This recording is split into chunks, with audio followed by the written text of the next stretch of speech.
this is written to people in the Middle East. They live in a dry climate, so they're going to understand this metaphor that Jeremiah uses to describe their spiritual wandering. So Jeremiah chapter 2, verse 13 says this, "For my people have committed two evils. They have forsaken me, the fountain of living waters, and hewn themselves cisterns, broken cisterns that can hold no water."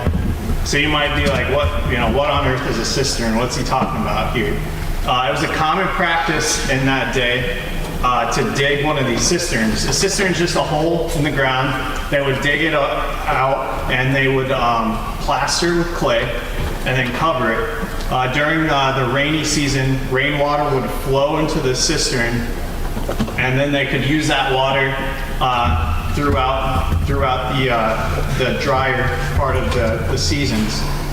The problem with these was without regular maintenance, the cistern would bake in the sun. It would eventually crack open due to the heat, and it couldn't hold water anymore. It wasn't good for anything. So Jeremiah here, he's comparing idolatry to the futility of building and trying to maintain this decaying container for this life-sustaining water that you need when there's a fresh source that's readily available to you. I want to explain, what do I mean by idolatry? That means allowing anything in your life to compete with your love for God. So I came up with some aspects between a cistern and a fountain, contrasting the two. So a cistern is something you manufacture yourself, you make yourself, whereas a fountain is a naturally occurring thing. Cistern, if it doesn't leak, the water becomes stale. A fountain is flowing water; it's always fresh. A cistern is, temporary. Eventually, it'll degrade and leak. A fountain is renewed and lasting. And so, God is comparing Himself to this fountain, His relationship that He offers to you. Whereas the cistern's it's like when we try to find our own satisfaction, our own joy in life. We might try to do that through material possessions or through relationships. And just like that cistern, we try to manufacture our own joy. And don't material things pass away on us, right? They're new for a little while, but then the joy we get from that becomes stale. Even our relationships are like that. If we don't constantly maintain them, they become stale or don't work out for us. Whereas God, a relationship with Him it's provided for you. You don't have to do anything to earn God's love. He offers it to you. And that relationship with Him is always fresh and it'll last forever. So God created and designed you for that relationship with Him. Your highest calling in life is to pursue the unique path God has prepared for you. I don't know everyone here. I know some of you, but maybe you're here and you haven't even started a relationship with God. If you're in that place in humility, you need to admit that you fall short of God's standard of moral perfection. That's the standard He has, it's perfection, and none of us can get there on our own. You need to ask Him for forgiveness, and that's offered because of Jesus Christ's payment for sin on the cross. Maybe you are a Christian today, you started that relationship, but you, as you sit here and you listen to this, you realize you're chasing other things above God. You're putting things in your life above seeking that relationship with God. Whatever we desire more than God, it's going to be one of these broken cisterns. It can't satisfy us, and we'll be left empty without Him. Only God is the fountain of living waters in whom we can find satisfaction. Let's close with prayer. Father, I just thank You for this passage You've given us. Father, help us that we would identify idols in our life, that we would turn away from those. As your word's true, and we will never be satisfied with that. And I pray that we would turn to You. We would look for Your will, for the adventure You have planned for our lives, and that we could, even though it's not easy, we could find true satisfaction and joy in that. Just ask for these two teams as they play tonight. They have an attitude that would be honoring to you, and that you would just keep them free from injury. We just ask these things in Jesus' name I pray. Amen.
Yeah, yeah. You really can't do that now. You know what I mean? Yeah. So Jamie was thinking we should take like the entire season's points, Okay. do it out. I don't know. Wow, yeah. That's Yeah. crazy.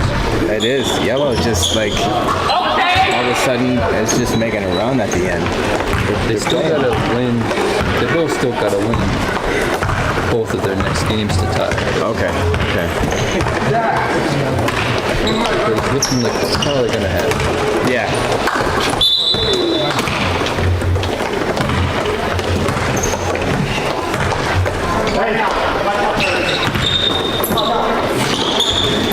Yeah, that's they're playing with a lot more intensity, and Nico is a big addition to their team. Yeah. So definitely changes things for the playoffs.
So that puts obviously black one.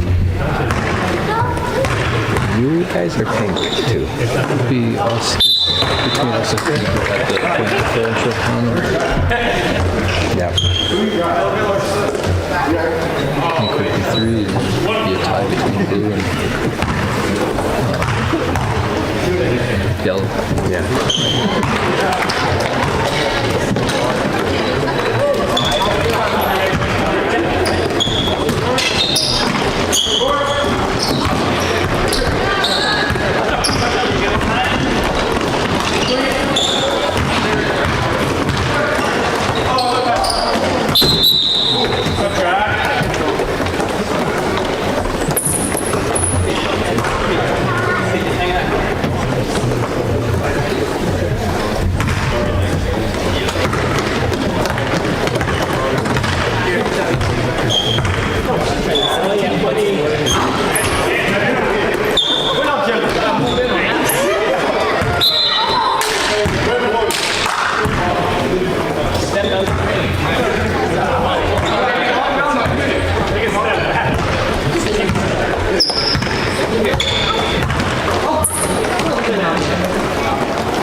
Okay, yeah, tell me about the first game. Well, Yellow is just kind of coming out of nowhere, making a strong push the past 3 weeks. The addition of Nico and Nate Hugaboom. Great. And it just seems like Nick and Ian have ramped it up Yes. a lot. And Adam Kelly's, he's pretty solid the whole time. So they're playing well. So they upset the pink team tonight. How was it close? It was close, but they ended up winning by about 10. Okay. It was like there was a lid on the hoop for the pink team. Okay. They couldn't get the threes to fall. I don't know that Matt Cordoba even scored tonight. Wow. Yeah. He's been. Yeah, he might have had 2 points. Wow. So they were a little out of sync defensively. They couldn't handle the 2 big guys. And I don't know that Ron had more than 5 points. Wow. Yeah, it was an upset. It was not firing on all cylinders Right. at the wrong time. Did Pink have everybody here? Pink had everybody. Okay. Yep. Okay. Yep. So that means we've got ourselves a gap is closing in Yes. the top. Oh, yeah. That's good. Yeah. That's good. Yeah, great. Okay, now let's see. I gotta bring my guys up here. Who's gonna play the next game? Next game is black and purple.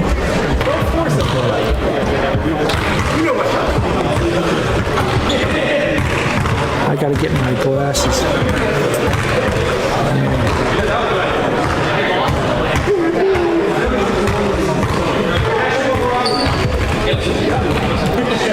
Okay, black and purple. Boy.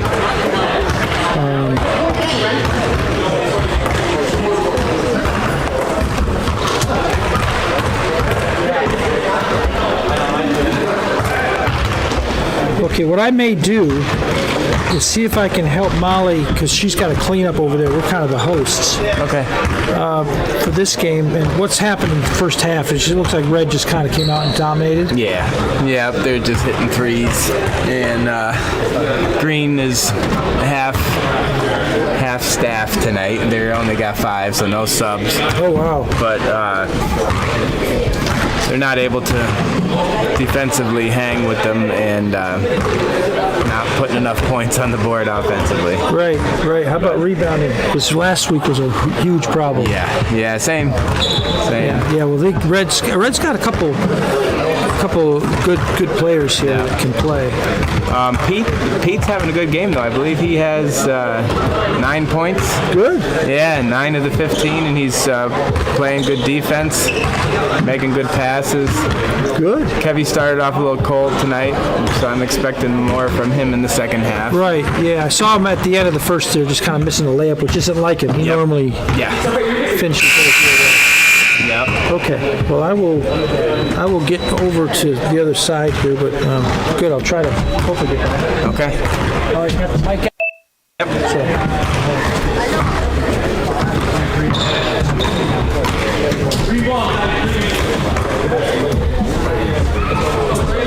Yeah, I think as you guys go through those issues, you're setting yourself up to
Good move, Pete.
Goaltending.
The boy's father didn't teach him that move.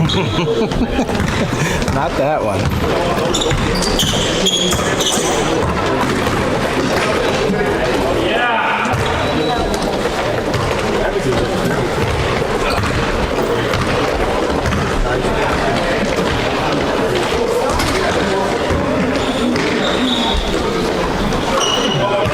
That one, maybe. Taught him that one though. Nice 3-pointer. Still 33 behind. Yeah. 60 to 27. Had some good looks tonight from Green though. Yeah.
You want you to take it to him? Well, because I'm driving through. Oh, yeah, yeah, it's You right. didn't have to get it. Yeah, yeah, the box right there. Big box? Yep.